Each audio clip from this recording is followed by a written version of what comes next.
You think that Trump is going to stop the country from heading in a communist direction? I don't think he can stop, but he's been like Jesus Christ saving this country, giving his life for this country. You said Donald Trump has been like who? Jesus Christ. Donald Trump has been like Jesus Christ? Yeah, saving this country, giving his life for the betterment of the people of the country.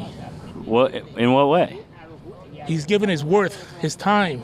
He's not on vacation like Biden. 40% of the time he's on Delaware on vacation. He played golf like so much when he was president. And look how much he did. Well, he played a lot of golf. Yes. As election season continues to ramp up, we're probably going to hear this blasphemous comparison more often than normal. The Democrats and the fake news media want to constantly talk about, oh, President Trump is a convicted felon. Well, you want to know something? The man that I worship is also a convicted felon. And he was murdered on a Roman cross. Before you take this historic vote today, 1 week before Christmas, I want you to keep this in mind.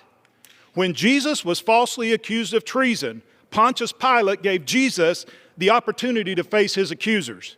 During that sham trial, Pontius Pilate afforded more rights to Jesus than the Democrats have afforded this president in this process. Well, it's not entirely surprising that Republicans have sunk as low as they have with their devotion and unyielding loyalty to Trump. It is surprising to people outside of the MAGA cult and observers like us that the party of the so-called good Christian values would be this blind to their own supposed beliefs. If Jesus were a voter in Iowa, who do you think he'd vote for in this next election? I'm praying that Jesus would vote for Trump because, more recently, I don't think Trump was a really strong believer when he entered the race in 2016 or 15, whenever. I really see his life is changing, and now when he speaks, he points people in the direction of God, and that, hey, he's not the answer, but Jesus is the answer.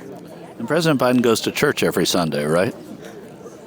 That's not what's important. It's your personal relationship with Jesus. If he's not living a life for Christ and following Christ, really following Christ's principles, then the fact that he's going to church every week means nothing. It's very clear that Christianity in this particular case is being weaponized against believers and used as a weapon to control populations because of how religious texts, stories, and more can be interpreted in a variety of ways, right? And used to achieve whatever political goal, whatever political agenda you have. Now, don't get me wrong, religion can be used for good. We saw it with the late, great Dr. Martin Luther King Jr., because he believed people should embody the highest form of their own religion or morality, because at its best, he felt like religion would promote peace and understanding of each other. But in contrast, the Westboro Baptist Church, their use of religion was to spread hate against the LGBTQ plus community and other minority groups. We've seen the conflation of religion and politics ramp up to whole new levels in recent years, particularly at the state level, so Republicans can take even more advantage of the compromised Supreme Court. Louisiana has become the first state to require the Ten Commandments be displayed in public classrooms, from kindergarten to publicly funded universities. If you want to respect the rule of law, you got to start from the original lawgiver, which was Moses. Governor Jeff Landry signing the bill, which requires a poster-sized display or framed document of the Ten Commandments to be installed by January. Landry says the law isn't just for religious reasons, but also for, quote, common cultural heritage. Now let's hear how some Trump supporters feel about the state imposing their religious will on public school students. In Louisiana, they just said last week that they're putting the Ten Commandments on the wall in every classroom. Do you support that? Yes, I do. If a gay pride flag can be on the wall, why can't the Ten Commandments? But they don't mandate a gay pride in public schools, but there is a separation of church and state. So the public schools in that state are saying you still have to put the Ten Commandments up. So I see nothing wrong with it. Just like the Pledge of Allegiance. That's banned in some schools too. That should be said too. We live in America, right?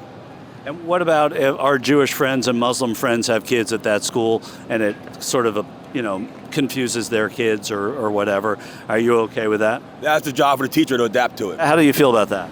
It should be in there. Yeah.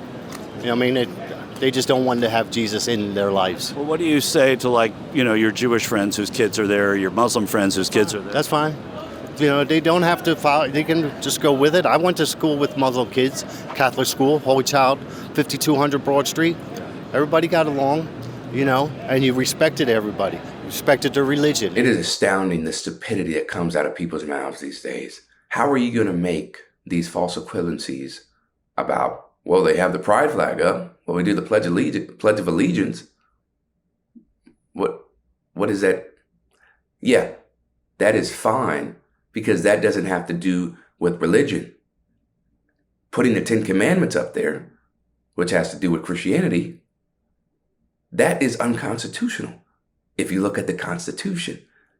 Because the Founding Fathers, they believed in a separation of church and state. The pride flag, the Pledge of Allegiance, that ain't got nothing to do with church. That has nothing to do with religion.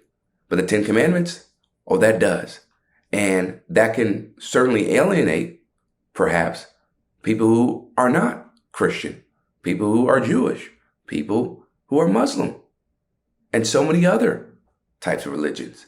And it doesn't offer a supportive and encouraging environment for people who are not Christians. And that's just the flat out truth. Louisiana has the second highest poverty rate nationwide and the third lowest median income of any state, ahead of only West Virginia and Mississippi. There's also Louisiana's long history of over-incarceration to fuel its use of forced labor. As of 2022, Louisiana had the second highest incarceration rate in the country, behind again Mississippi. This law is a prime example of Christian nationalism, the Christian nationalism that's on march across this entire country. This is part and ingrained in our nation. This is a historical document that's important in Louisiana, because in Louisiana, we believe in faith, family, and freedom. And that is why I voted in favor of this bill. Sure, but do you also recognize that the Constitution of this country, its founding document, doesn't include the word God or Jesus or Christianity? And that's for a reason, because the founding fathers founded this country as a secular one. Was it still the right thing to do?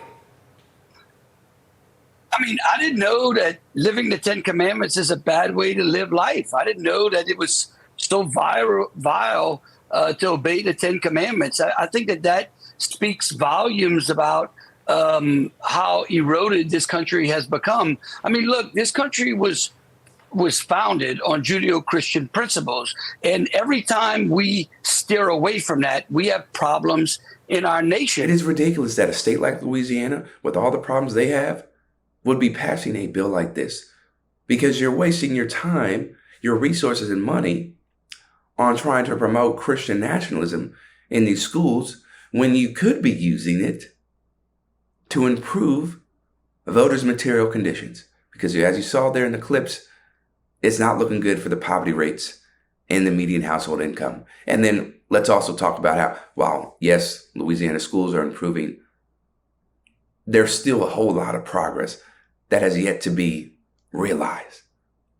How is that going to improve? How is putting the Ten Commandments on walls does nothing to help improve people's ability to read and comprehend critical texts, right? And passages from different books and lessons. What are we doing here? And then the other thing is, Republican voters are so caught up in these culture wars that they don't even realize their own party is robbing them of better lives with their policy choices. That's what blows my mind. That Republicans do not care about you, but you continue to vote for them, and they will continue to scam you and abuse you, right?